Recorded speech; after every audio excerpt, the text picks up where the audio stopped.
Olá a todos, bora falar agora de Israel e Palestina, um tema extremamente complexo, por isso eu estou com um livro aqui de um autor chamado Alan Dershowitz, onde ele vai tentar trabalhar essa questão. O nome da obra você pode achar que é tendenciosa, mas é aquilo, eu ainda estou lendo esse livro, tá? Achei que é um livro bem interessante, eu já li boa parte dele, mas ainda vou concatenar as ideias aqui, tá? É um assunto complexo, eu não posso determinar a minha opinião só com base em um livro. Tenho outras obras que falam a respeito desse assunto aqui em casa também, mas esse aqui é bem pontual, é bem específico. O nome da obra é Em Defesa de Israel. No entanto, este vídeo aqui é exclusivamente não de um livro, tá? E sim da notícia que saiu recentemente, que é a declaração do Trump a respeito de reconhecer Jerusalém, a cidade que Davi amava, né? Como a capital de Israel. É uma questão que, em termos bíblicos, escriturísticos, todo mundo vai admitir e vai aceitar, e já tem uma simpatia deflagrada sobre essa questão. Quem é cristão, a não ser alguns meio esquisitos aí, né? Mas a maioria vai dizer, não, Jerusalém é a capital de Israel, acabou, né? Agora, a gente tem uma situação muito complexa, porque história não se faz meramente de simpatias que você tenha, ainda que haja uma admissão até religiosa quanto a isso. Então é uma coisa um pouco mais complexa, tá? Eu vou ler então algumas reportagens aqui. Eu selecionei alguns textos e misturei em um só, que é da Fox News, da BBC Brasil e de várias outras aqui que eu selecionei para tentar trazer pontualmente algumas questões importantes. Você vai perceber que por parte da Fox eles amenizam um pouco mais o lado do Trump. Por outros noticiários você percebe uma certa acidez em relação ao presidente dos Estados Unidos, mas aqui eu tentei ser ameno, tá? Só trazendo mesmo a pontualidade da informação. Então vamos lá. Anunciado nesta quarta-feira pelo presidente americano Donald Trump, o reconhecimento de Jerusalém como capital de Israel e a mudança da embaixada dos Estados Unidos em Tel Aviv para a cidade sagrada são considerados por muitos movimentos, digamos assim, delicados que causam polêmica aí no cenário internacional, né, dessa medida. Porque com o seu discurso sobre mover a embaixada dos Estados Unidos agora para Jerusalém, o presidente Trump está seguindo um padrão em seu governo. Ele está dando um passo controverso, mas que cumpre uma promessa de campanha, que ele já tinha feito, já tinha avisado que ia fazer. Ele se tornou o primeiro presidente desde a fundação de Israel, lá em 1948, a reconhecer, olha só isso, a reconhecer Jerusalém como capital judaica. Embora a gente tenha que reconhecer também que outros candidatos presidenciais tenham falado sobre isso. Ainda se manterá a embaixada em Tel Aviv por aproximadamente mais 6 meses. As autoridades dizem, inclusive, que pode levar muito tempo para construir uma embaixada lá em Jerusalém, certo? O Trump disse que isso era apenas um reconhecimento da realidade, essa declaração dele. E com razão, vejam, ele observou que o Congresso votou para autorizar a mudança da embaixada durante a administração Clinton, mas nunca aconteceu. Então ele basicamente aí decide tornar isso uma realidade. Muito disso tem a ver com uma política simbólica. Mas a reação negativa no mundo árabe, dado o status dividido de Jerusalém, é de fato real. Algumas pessoas na cidade de Gaza e Rafah, ontem, vieram às ruas cantando Morte à América, Morte a Israel e abaixo a Donald Trump. O New York Times diz que Trump está potencialmente destruindo seus esforços para negociar a paz entre Israel e os palestinos depois de uma boa escalada na política externa. Mas o presidente, talvez por sensibilidade diplomática, não moveu imediatamente a embaixada, isso é importante enfatizar. Ele poderia ter ordenado um sinal colocado no consulado dos Estados Unidos existente lá em Jerusalém, declarando-se a nova embaixada. Só que em vez disso, ele inicia uma declaração de vitória sobre uma questão importante, tanto para alguns judeus americanos quanto para eleitores evangélicos. Em outubro, o presidente rejeitou o acordo nuclear do Irã. O Trump se recusou, alegando que o Irã não estava cumprindo os termos. Ele já havia ameaçado abandonar o acordo, como prometeu durante a campanha. E em cada caso, né, tanto neste quanto no que se refere à capital de Israel, o presidente colheu o benefício político de proclamar o que ele acredita ser uma posição popular e, ao mesmo tempo, que limita ou adia o impacto prático dessa posição. Então essa tem sido, digamos assim, uma marca, né, do governo Trump, reconhecidamente estratégico, né? Mas dada a natureza volátil do Oriente Médio, essa abordagem quanto a Jerusalém pode ter consequências mais imediatas, especialmente nos esforços de Kushner que é encarregado das tarefas de resolver o conflito, né, Israel-Palestino, e também de lidar com a comunidade muçulmana. Então, quanto a esses esforços, né, para negociar algum tipo de acordo de paz, isso poderia gerar um problema. No entanto, isso não parece estar fazendo muito progresso de qualquer maneira, né? Seja com o Trump declarando, né, algo tão polêmico quanto isso. Polêmico assim, não é tão polêmico para nós, né? Agora para a comunidade internacional né, já que eles não aceitam essa inferência. Bom, essa decisão dos Estados Unidos de reconhecer Jerusalém como capital de Israel e transferir para lá sua embaixada, antes localizada em Tel Aviv, não gerou reações positivas apenas da comunidade judaica americana e brasileira, mas também para cristãos de ambos os países, como ficou expresso em uma nota emitida pela Confederação Israelita do Brasil, felicitando esse apoio, né? Quer dizer, a iniciativa americana foi bem recebida por líderes evangélicos. Para que você tenha uma ideia, os Amigos de Israel, por exemplo, aqui no Brasil, tem hoje 46 deputados e senadores, 31 deles também integrantes, vejam vocês, senhores, da Frente Parlamentar Evangélica. E um quarto deles, né, é filiado ao PRB, que é um partido ligado à Igreja Universal do Reino de Deus, que tem lá o Templo de Salomão, aí, famoso no Brás. Templo de Salomão, entre aspas, né? Os líderes cristãos têm cada vez mais estreitado laços com o Estado israelense e hoje militam para que o Brasil também mude sua postura em relação a Israel. Os cristãos evangélicos argumentam que a Bíblia estabelece que os judeus são o povo prometido e que Jerusalém é a capital de Israel. E todo cristão normalmente seguiria, né, essa prescrição. Segundo tal ideia, isso deve ser cumprido para que se concretize a esperada volta de Jesus, a segunda vinda. Também creem que a decisão do presidente americano Donald Trump lhes dá mais força para pressionar o governo brasileiro a reconhecer Jerusalém como capital israelense. E além disso, querem que o Brasil pare de votar a favor de resoluções da Organização das Nações Unidas que condenam atitudes de Israel em relação à cidade e aos territórios ocupados da Palestina. No entanto, o governo brasileiro continua votando a favor, como de praxe, né, porque o Brasil literalmente fica de 4 para a ONU, então continua votando a favor das resoluções da ONU, na Assembleia Geral e na Unesco, órgão para a preservação do patrimônio cultural, que condenam a postura de Israel frente a territórios e locais sagrados palestinos. É uma coisa complicada isso aqui.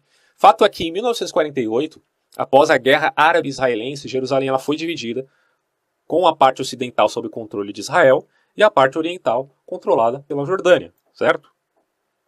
Isso aí é bem conhecido na história.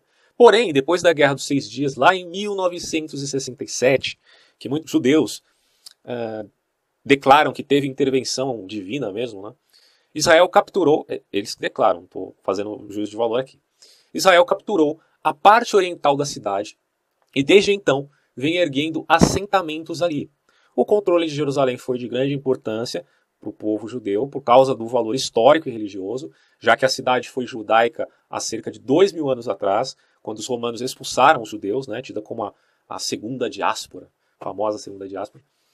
Depois, com o passar dos séculos, Jerusalém esteve quase sempre sob o controle de grandes impérios, como o bizantino, o otomano, britânico, sendo que apenas após a guerra voltaria totalmente ao controle de um Estado judeu.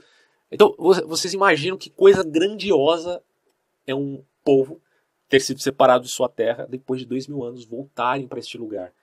É um negócio que, meu Deus do céu, é impactante. Você pensa, olha, de novo eu digo, eu não estou fazendo juízo de valor a favor de Israel e sempre contra os palestinos, no sentido de que questões históricas, eu admito, são controversas, são polêmicas e não são maniqueístas ou dualistas, tá?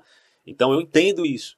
Mas que é um elemento impactante, quem não reconhece isso é alguém muito tendencioso. Pelo amor de Deus, 2000 anos atrás, os romanos expulsaram os judeus e aí os judeus voltam a ter acesso, já desde 1948 e em 1967, a ter acesso total a Jerusalém. É uma coisa, né, sensacional isso. Bom, mas apesar de tudo que foi dito aqui, os assentamentos que Israel está fazendo ali em Jerusalém são considerados ilegais pela ONU, pela comunidade internacional.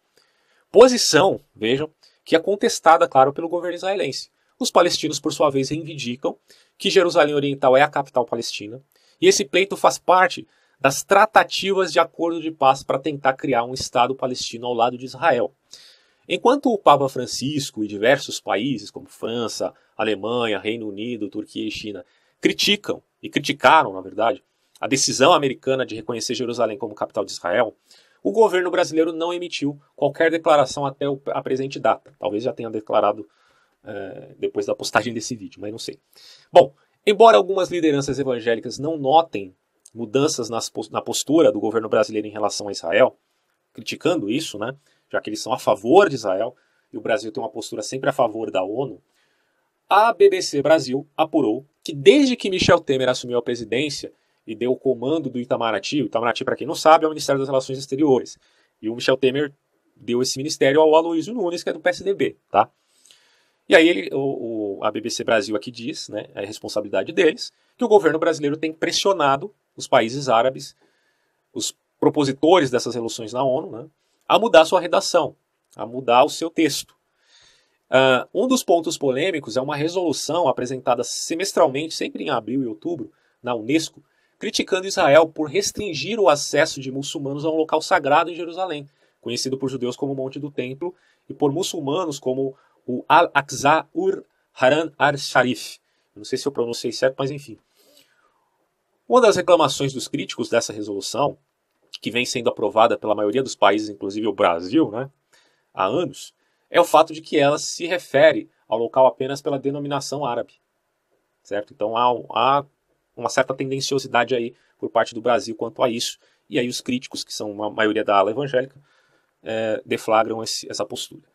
Mas, obviamente, o apoio de lideranças evangélicas a Israel não ocorre só no Brasil, como vimos também tem força lá nos Estados Unidos, tanto que a posição do Trump ele considera como popular, tá? Ou seja, então a gente admite que a maioria das pessoas nos Estados Unidos, principalmente conservadores, admitem essa ideia.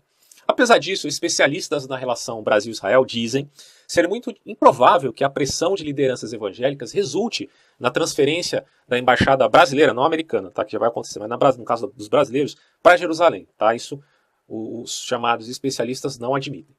E esses tais especialistas, né, não veem chances de um deputado de direita como o Jair Bolsonaro, que é apoiador reconhecido de Israel, que é muito estranho, já que o pessoal estava acusando ele de neonazista, né? Como é que um neonazista apoia Israel, né?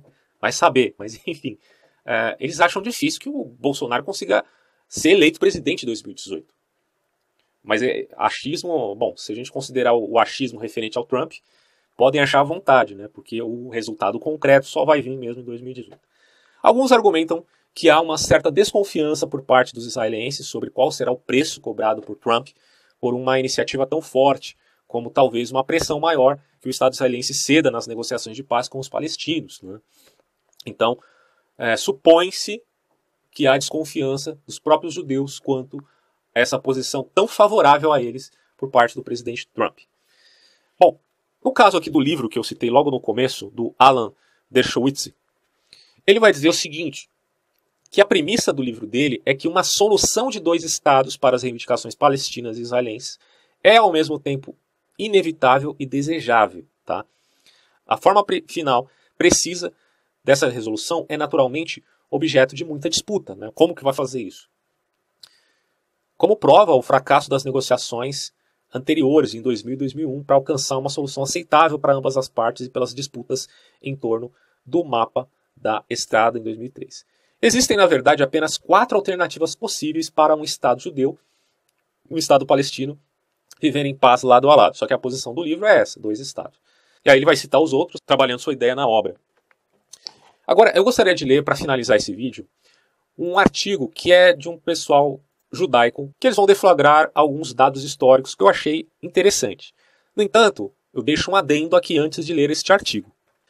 É fato que história é sempre uma disciplina muito complexa. Então eu vou passar o ponto de vista do autor, que está aqui. Eu vou deixar todos os links que eu usei na descrição desse vídeo. E a postura do autor quanto à questão Israel-Palestina na história. Tá? Se alguém tiver algum ponto a acrescentar e discordar do autor deste artigo, podem escrever abaixo aí que a gente vai considerar uma análise sem sombra de dúvidas. Tá, ok? Eu não quero ser parcial aqui. Mas é que eu achei tão interessante esse artigo que eu tenho que ler. Na verdade, eu sou simpatizante de Israel, não vou negar isso, tá? Sou simpatizante de Israel por vários motivos. De qualquer maneira, eu considero também que o outro lado deve ter sim o direito de resposta. Espero que você que tenha uma compreensão diferente do que está sendo exposto aqui, possa fazer comentários à vontade aí no canal, com respeito, tá? E não xingando, enchendo o saco, falando abobrinha. Porque daí é melhor eu deletar o comentário para evitar discussões inúteis. Eu estou evitando isso já há bastante tempo, porque isso gera muita energia e pouco resultado. E o que eu quero é resultados, tá? Então, fatos e realidades pontuais. Vamos lá. O autor desse artigo é o Joseph E. Ketzi. Foi traduzido aqui pelo Matheus Zandona Magalhães. Então, ele fez algumas adaptações, está dizendo aqui. Vocês vão poder ler na íntegra também aí se quiserem, tá? Vamos lá. Não existe uma nação árabe chamada Palestina. Palestina é o nome que os romanos deram para Eretz Israel com o intuito de enfurecer os judeus. Por que deveríamos usar o mesmo infeliz nome dado para eles em termos de humilhá-los? Os ingleses escolheram chamar a terra que eles controlavam de Palestina, isso bem depois, claro, e os árabes pegaram esse nome como seu suposto nome milenar, apesar de nem sempre conseguirem pronunciá-lo corretamente. Eles transformaram a Palestina em Falastin, não sei se a pronúncia está certa, mas enfim, uma entidade ficcional. Isso quem disse foi Golda Meir. O que significa Palestina? Palestina nunca foi o nome de uma nação ou estado. É, na verdade, um termo geográfico utilizado para designar uma região abandonada ao descaso desde o século II d.C. O nome em si deriva do termo Peleste, que aparece constantemente na Bíblia hebraica e foi traduzido como Filístia, ou Palestina. Os filisteus eram um povo do Mediterrâneo com origens na Ásia Menor e na Grécia. Eles chegaram à costa israelense em várias caravanas. Um grupo chegou no período pré-patriarcal, estabelecendo-se em Beersheba, entrando em conflito com Abraão, com Isaac e com Ismael. Um outro grupo vindo da ilha de Creta, após uma frustrada tentativa de invasão do Egito, em 1194 a.C., se estabeleceu na área costeira de Israel. Lá eles fundaram 5 assentamentos: Gaza, Askelon, Asdod, Ekron e Gat. Posteriormente, durante o domínio dos persas e gregos, povos de outras ilhas do Mediterrâneo invadiram e destruíram os assentamentos filisteus. Desde os dias de Heródoto, os gregos chamam a costa leste do Mediterrâneo de Síria-Palestina. Os filisteus não eram árabes, nem ao menos semitas. Tá? Sua origem era grega. Eles não falavam árabe, nem nunca tiveram qualquer conexão étnica, linguística ou histórica com a Arábia ou com os árabes. O nome Falastim, que os árabes usam atualmente para a Palestina, nem sequer é uma palavra árabe, mas sim hebraica, Peleshet, raiz Pelesh, que significa divisor, invasor, etc. O uso do termo palestino para se referir a um grupo étnico árabe é uma criação política moderna sem qualquer credibilidade acadêmica e histórica. Como a terra de Israel veio a se tornar então Palestina? No primeiro século depois de Cristo, os romanos destruíram o reino independente da Judéia após a revolta frustrada de Bar Kokhba. No segundo século, o imperador romano Adriano determinou a eliminação da identidade de Israel, também conhecida como Judá ou Judéia, visando destruir o vínculo milenar do povo judeu com a região. Isso aí foi depois de 70, da queda de Jerusalém, que inclusive eu tenho um vídeo, né, falando aqui da obra de Flávio Josefo, A Guerra dos Judeus. É bem longo, né, o vídeo, porque eu li a obra quase que inteira ali para vocês. É bem interessante. Assim, ele escolheu o nome Palestina, impondo em toda a terra de Israel. Ao mesmo tempo, ele mudou o nome de Jerusalém para Aelia Capitolina.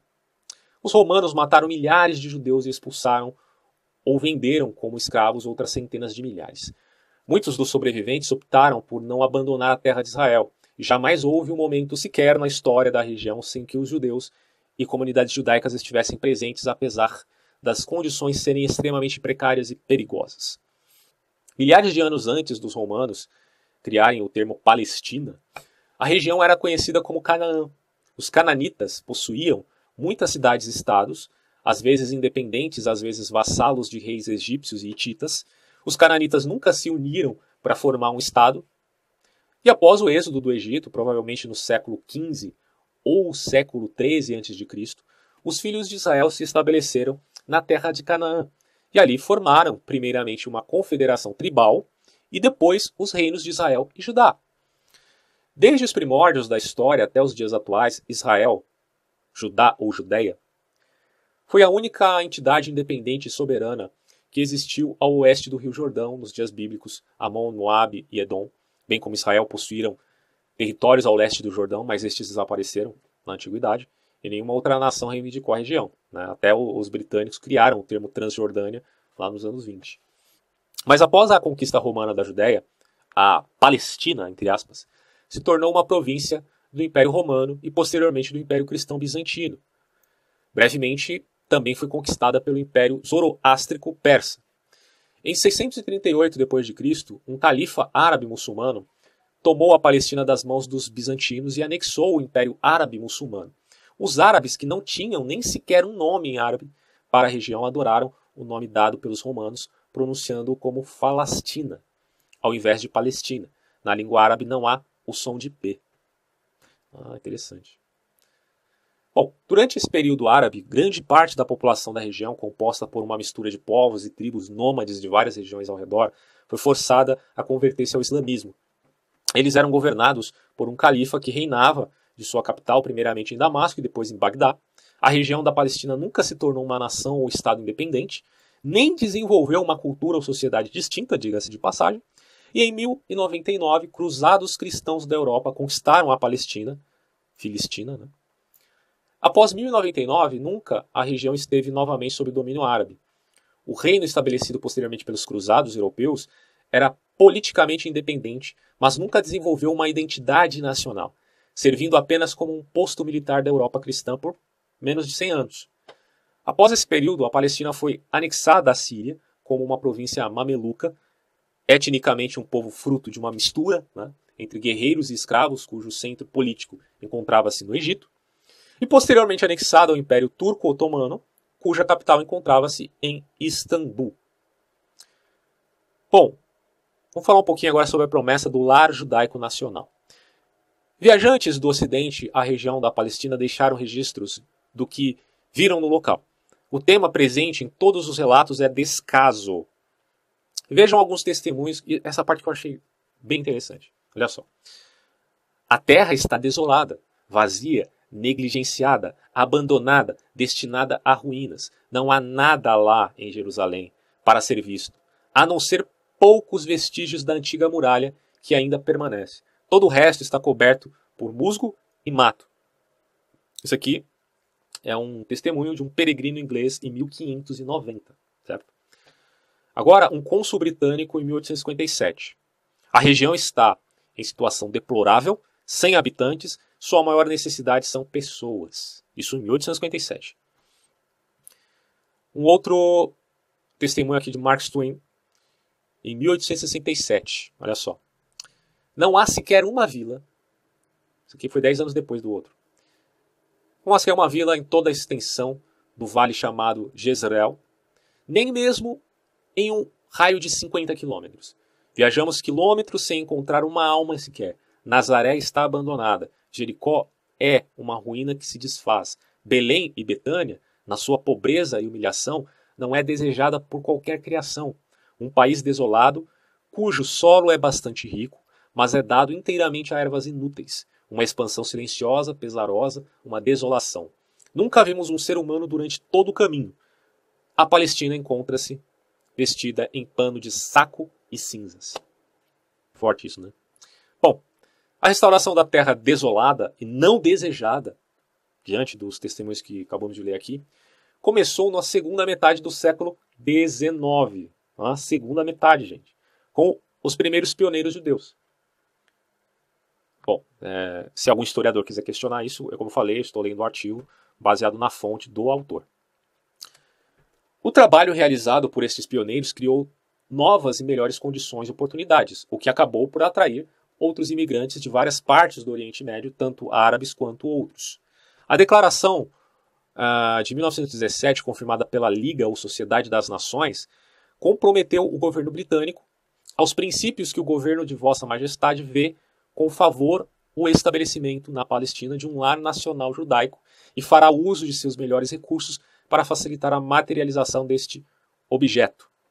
Ficou então determinado o controle britânico sobre toda a região e que a área seria aberta à criação de assentamentos judaicos. Tá?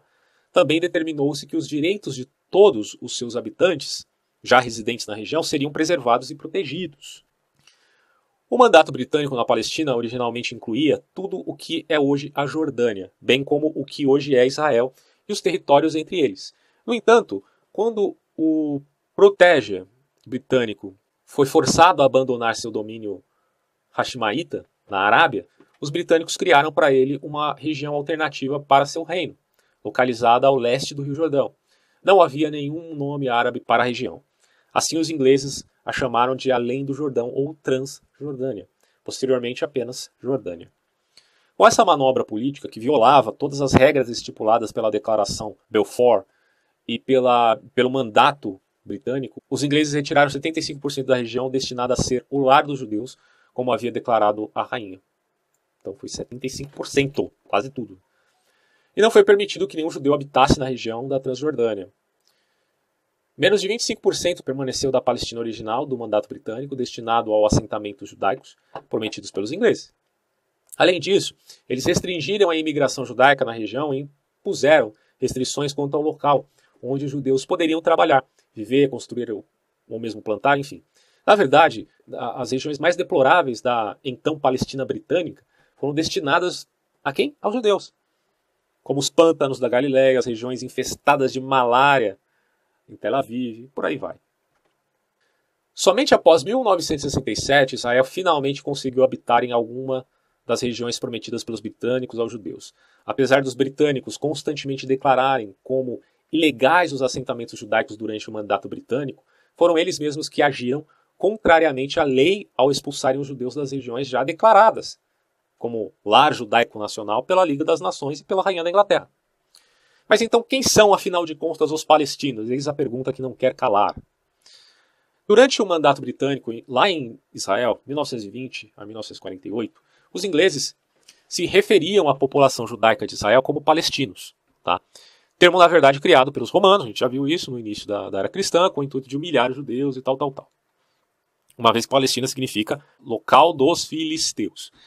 Em 1939, os ingleses decidem proibir toda a imigração judaica para a Palestina, algo que era constante desde o século XVIII, lá na região. E essa proibição foi feita no momento em que os judeus mais precisariam, uma vez que o nazismo estava fortemente se estabelecendo na Europa e milhões de judeus estavam sendo perseguidos. Tá? Isso aqui da data que eu mencionei anteriormente, tá? Que é de 1939. Milhares que conseguiram escapar dos campos de concentração e tentaram ir para Israel foram mandados de volta para aquele inferno do campo de concentração, novamente, inclusive para as câmaras de gás lá da Europa. Então, ao mesmo tempo em que os britânicos proíbem a imigração judaica, eles permitem ou ignoram a imigração ilegal de milhares de árabes da Jordânia, chamada de Palestina Oriental. Certo? Mas não só eles, né? Síria, Egito e de várias partes do norte da África também. Essa parte fundamental, vamos reler aqui. Mas ao mesmo tempo em que os britânicos proíbem a imigração judaica, eles permitem ou ignoram a imigração ilegal de árabes da Jordânia, Síria, Egito e várias partes do norte da África.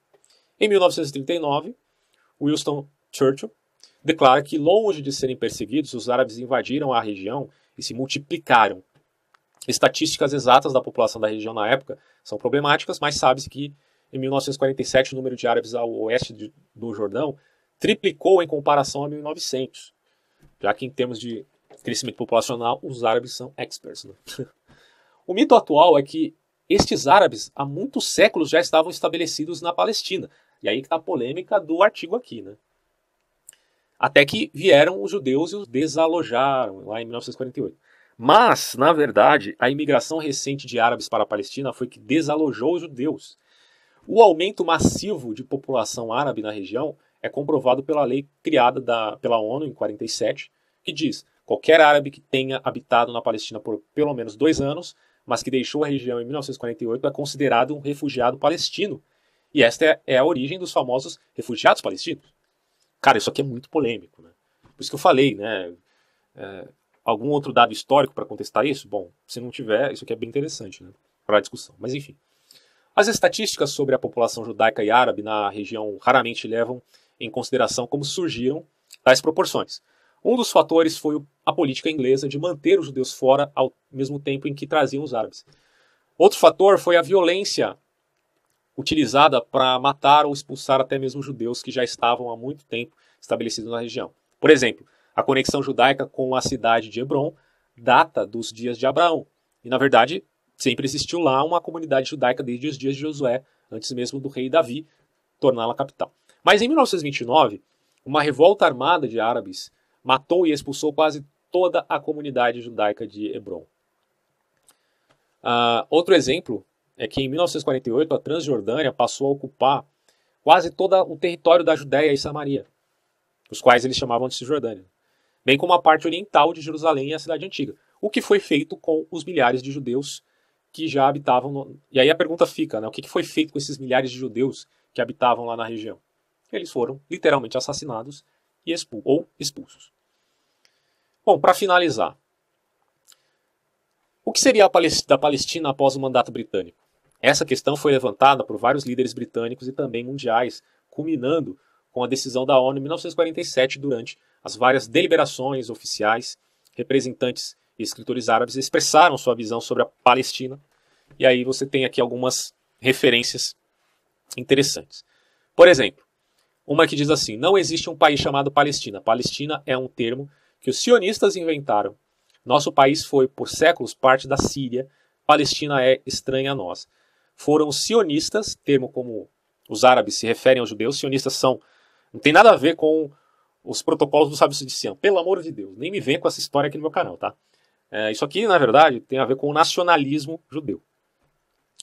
Bom, que criaram esse termo. Aí ele diz quem falou isso, né? Líder árabe que discursou na Comissão Britânica lá em 1937. Um outro que diz assim: Palestina? Jamais existiu tal coisa na história? Absolutamente não. Isso quem diz é o professor Philip Hitt, historiador árabe e a serviço do Comitê Anglo-Americano em 1946. Todos sabem que a Palestina não é nada mais do que o sul da Síria. Isso quem disse foi um delegado da Arábia Saudita no Conselho de Segurança da ONU em 1956. Nunca existiu uma região chamada Palestina, governada por palestinos. Não há uma língua chamada Palestina. Não existe uma cultura palestina. Palestinos são, na verdade, árabes, sem distinção de jordanianos. Outra invenção recente, inclusive. São sírios, libaneses, iraquianos. Os árabes controlam 99,9% das terras do Oriente Médio. Israel representa 0,1% da região. Mas isso já é muito para os árabes, esses 0,1%, né, dos israelitas. Eles querem tudo. E essa é a razão dos conflitos existentes hoje em Israel. Não importa quantas concessões territoriais o governo de Israel fará, nunca será o suficiente. Essa é uma obra do Mitos do Oriente Médio, por Joseph Farah, escritor e jornalista árabe. Ainda em 1948, os árabes ainda não haviam descoberto sua nação milenar, chamada Falastina. Até hoje, eles nem sequer conseguem pronunciar a palavra Palestina, trocando o P pelo F. Quando a ONU lhes ofereceu metade da Palestina, a oeste do Jordão, como o seu país, eles violentamente rejeitaram a proposta. Logo após a declaração da ONU, criaram as duas nações na região, uma árabe e uma judaica. 6 nações árabes iniciaram uma guerra visando a aniquilação da recém-formada nação de Israel. O propósito dessa guerra jamais foi estabelecer uma nação independente chamada Palestina, mas sim expulsar e aniquilar os judeus para dividir entre eles a região antes controlada pelos ingleses. O líder dessas nações árabes ordenaram que a população árabe de então, Palestina, emigrasse para as regiões de fronteira e para a costa, uma vez que conduziriam um ataque maciço aos judeus em todos os povoados. Ironicamente, eles demandaram a retirada, mas jamais ofereceram seus territórios para receberem tais refugiados. Israel, pressentindo a guerra iminente, organizou uma campanha nacional onde garantiu aos árabes que ficassem no país cidadania israelense, liberdade de religião e culto, bem como os mesmos direitos civis e políticos que os judeus tinham. Após o término da guerra e a vitória de Israel, os árabes que permaneceram se tornaram cidadãos de Israel e os que abandonaram suas casas esperando a destruição dos judeus foram rejeitados pelos países árabes das fronteiras onde estavam refugiados. Egito, Jordânia, Síria e Líbano fecharam suas portas para seus irmãos árabes, dando início ao que conhecemos hoje como os refugiados palestinos. Apesar de ter perdido essa guerra, a Jordânia, então chamada Transjordânia, conseguiu anexar a Cisjordânia e a cidade oriental de Jerusalém, matando ou expulsando os judeus que já habitavam na região. Judeus de todas as nações que há milênios cuidavam dos locais judaicos sagrados para o judaísmo. O Egito, por sua vez, ocupou a faixa de Gaza. Essas duas nações árabes ocuparam essas regiões até 1967, e nesse ano elas iniciaram uma outra guerra para aniquilar Israel. E como consequência de seu fracasso, perderam as terras que tomaram na guerra de 1948. Nesses 19 anos que ocuparam essas regiões, Jordânia e Egito nunca planejaram criar um Estado palestino, né, para os palestinos. Nem mesmo os palestinos tinham essa reivindicação. Aliás, ninguém no mundo jamais sugeriu tal coisa. Finalmente, em 1964, o Movimento para a Libertação da Palestina foi criado por Yasser Arafat com o claro objetivo de promover a destruição de Israel. Com esse propósito, ele ajudou também nos ataques precipitados a Israel em 1967. O resultado frustrado desse ataque inspirou uma mudança da opinião pública. Como propaganda, era mais prudente falar em libertação da Palestina do que em destruição de Israel. Grande parte do mundo, governos, a mídia e a opinião pública aceitaram sem questionamento ou análise um novo mito árabe de luta para a criação da nação chamada Palestina. Até os dias de hoje, as principais organizações terroristas entre os árabes financiam o terror em Israel. Eles não têm nenhum plano para fundar uma nação palestina, nem nunca terão. Seu intuito é armar até os dentes grupos como o Fatah, o Hezbollah, o Hamas, para matarem o maior número de judeus possível. Famílias de jovens suicidas, conhecidos como homens-bomba, recebem gratificações de milhares de dólares de governos de sheiks árabes como recompensa pelo sacrifício de seus filhos. Eles abertamente financiam e incentivam o terrorismo em Israel e no mundo, mas a mídia mundial finge não saber disso. Já está acabando, hein? Vamos falar um pouquinho sobre a situação atual agora. Desde o início da década de 2000, Israel tem colocado em prática um plano de evacuação dos territórios conquistados em 67, lá em 1967, na Guerra dos 6 Dias, que inclui a faixa de Gaza, a Cisjordânia, as planícies de Golã. Gaza já foi completamente entregue em 2005 e se tornou um centro de treinamento para o Hamas. Olha que merda que aconteceu. Que aos trancos e barrancos finge administrar a região. A Cisjordânia está sendo evacuada e entregue para os palestinos, ou você pode entender isso como entregue ao Fatah. E a região afunda economicamente e socialmente de forma proporcional à retirada de Israel. Agora, os terroristas do Hezbollah, financiados pelo Irã, esperam receber Golã, né? Para a mídia mundial, os palestinos prometem paz em troca de território. Olha só. Mas para os israelenses, essa promessa nunca foi, nem nunca será cumprida. Se o objetivo de todas essas entidades terroristas é abertamente destruir Israel, como alguém pode acreditar que a entrega de terra será uma forma de acabar com o conflito? É óbvio que não vai acabar. À medida que a faixa de Gaza e a Cisjordânia eram evacuadas, Israel viu o número de atentados suicidas aumentar a cada ano, tendo todos os assassinos provenientes desses territórios. Israel, então, dá início ao audacioso plano de construir uma barreira nos pontos mais frágeis da fronteira com a Cisjordânia. Óbvio, né? Está sendo atacado por terrorista, porque a ideia era diminuir o número de atentados. O projeto atual é proteger toda a extensão da fronteira, totalizando quase 700 quilômetros. Até o final de 2007, 60% da barreira já tinha sido construído. Desde o início da construção em 2003, o número de atentados suicidas na cidade israelense, por causa da barreira, diminuiu em 99,5%. Aí eles dizem, né? Tivemos que aprender a usar foguetes, uma vez que Israel descobriu uma maneira de se proteger de novos ataques suicidas. Com a construção desse muro, nossos militares não conseguem mais penetrar em território israelense para realizarem seus ataques suicidas.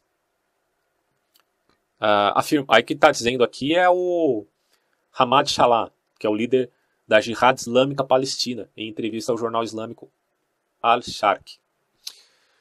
Os palestinos que carregam o ódio islâmico contra os judeus e contra Israel aproveitaram-se durante décadas da falta de segurança nas fronteiras para invadirem e promoverem atos terroristas em território israelense. Centenas de civis inocentes morreram em Israel em ônibus, restaurante, lanchonete, praça, rua, shopping, etc. Nunca houve qualquer comoção por parte da mídia internacional ou da ONU, nunca. Agora, após o início da construção do muro de segurança, os palestinos posam para a mídia mundial como aprisionados, injustiçados e separados de Israel com um muro que chamam de muro do apartheid. Muitos são os danos psicológicos que os palestinos dessa região têm sofrido, eles falando, né? Além do efeito na economia, na saúde e no bem-estar da população. Mas onde estão os relatórios sobre os danos psicológicos, econômicos e sociais de Israel, frutos de anos de barbárie palestina? Não tem. É lícito tentar manter seguras suas fronteiras? É lícito proteger o seu povo de organizações que abertamente destinam sua aniquilação e que, por conseguinte, são terroristas? Bom, os Estados Unidos há décadas têm construído uma barreira de segurança na fronteira com o México. Até 2008, 580 quilômetros já haviam sido construídos. A proposta já aprovada pelo Congresso americano em 2005 é cobrir todos os 3.141 quilômetros da fronteira com a construção de um muro de concreto armado, cercas elétricas e policiamento constante. Então vejam que os Estados Unidos tomaram essas medidas emergenciais para conter a imigração ilegal de mexicanos e o tráfico de drogas. Tá? Os mexicanos eles não entram nos Estados Unidos com o intuito de matar civis americanos. Em sua maioria, o intuito é de trabalharem e ajudarem suas famílias pobres lá no México. Né? Agora, imagine se os mesmos estivessem invadindo os Estados Unidos para promoverem atentados terroristas. O que fariam os Estados Unidos nessa situação? Pois bem, ninguém se atreve a falar contra o muro da separação dos Estados Unidos, apesar que hoje falam, né? Mas enfim. E jamais vemos documentários e reportagens sobre como os mexicanos se sentem rejeitados e tal. Bom, a esquerda já arranjou isso. Mas Israel desesperadamente tenta proteger sua população contra atentados terroristas, o que conseguiu provar ao mundo que 99,5% desses atentados foram reduzidos em consequência dessa barreira de segurança. E aí eles são agora acusados de racismo ou de estar reconstruindo o muro de Berlim. Porra, puta que pariu, né? Não tem o que falar. Bom, desde o término da Primeira Guerra, os árabes do Oriente Médio e do Norte da África receberam estados independentes, 99,5% dos territórios por eles requisitados. Um autor, estadista inglês, certa vez expressou sua esperança que, uma vez que os árabes receberam tanto, não se incomodariam com o pequeno território prometido aos judeus. Infelizmente, ele estava completamente errado. Bom, gente, é isso aí. Vou deixar esse artigo com vocês. Eu sei que muitas pessoas vão discordar com algum outro dado histórico. A história é muito complexa, mas esse é o parecer, tá, da defesa de Israel, digamos assim. Então é isso, fico por aqui, até próximos vídeos.